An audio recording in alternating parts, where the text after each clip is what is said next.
Alors, l'inceste et la répétition. C'est ça l'histoire. Je suis un petit garçon, une petite fille, je suis un enfant, bébé, je n'ai même pas de choses, je n'ai même pas de mots, etc. Je subis un geste incestueux de mon parent. Mon corps se fige. Je perds mon corps. Mon corps n'est plus mon corps. J'ai quand même, alors ce qui reste, inscrit, hein, c'est que je peux me... Le corps se détache de moi. Et donc je n'ai plus les commandes de mon corps. Tout d'un coup, mon corps ne répond plus. Donc je ne sais pas où je suis, mais je ne suis pas dans mon corps. Voilà. Un traumatisme. Il se trouve que souvent,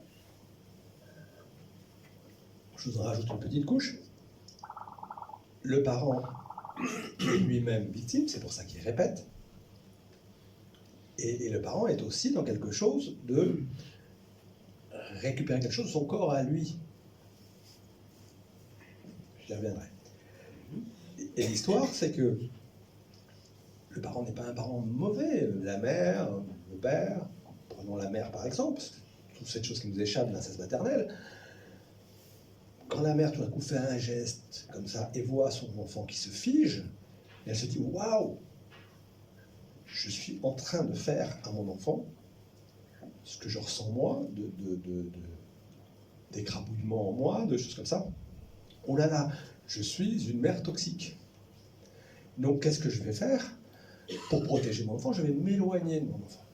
Puis, oh là là, il faut pas que j'aille là-dedans. Là. Oh là là, je ne fais pas du bien à mon enfant, donc je m'éloigne.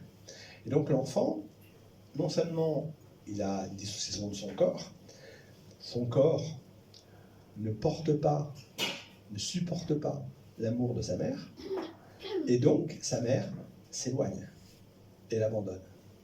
Souvent ça va de pair. Donc mon corps n'est pas assez fort pour porter l'amour de ma mère, et donc ma mère s'éloigne de moi. Par rapport à ça, qu'est-ce que je veux moi en tant qu'enfant? Et moi je veux que mon corps soit assez fort pour porter l'amour de ma mère. Moi je veux que ma mère m'aime. Et je vais vous dire une chose, pourquoi mon corps lâche? Parce que moi, je suis malsain. Parce que moi, dans ma tête, je vois ça, ça. Et là, je vous parle d'un bébé qui n'a pas de mots, vous voyez, qui va dire les choses, mais je ressens mon corps comme ça. Et c'est parce que moi, je vois le mal partout, j'ai envie de dire que mon corps me lâche. Mais mon plus grand souhait, c'est d'arriver à que mon corps tienne et d'arriver à que ma mère m'aime. Que mon parent m'aime, après, vous voyez, c'est ça. Et si il m'aimait, si on y arrivait, ça serait le bonheur absolu. On arrive presque à quelque chose qui est l'amour impossible, quelque chose comme de la passion, en fait. Voilà.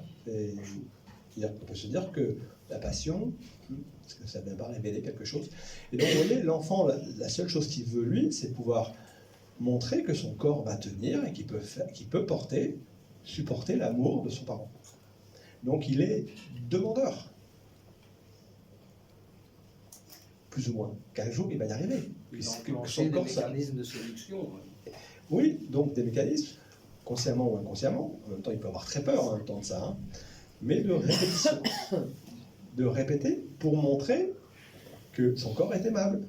Et donc, que son parent ne va pas l'abandonner. Le laisser tomber. Le rejeter. Comme un corps dégoûtant, malsain, sale. Des choses comme ça.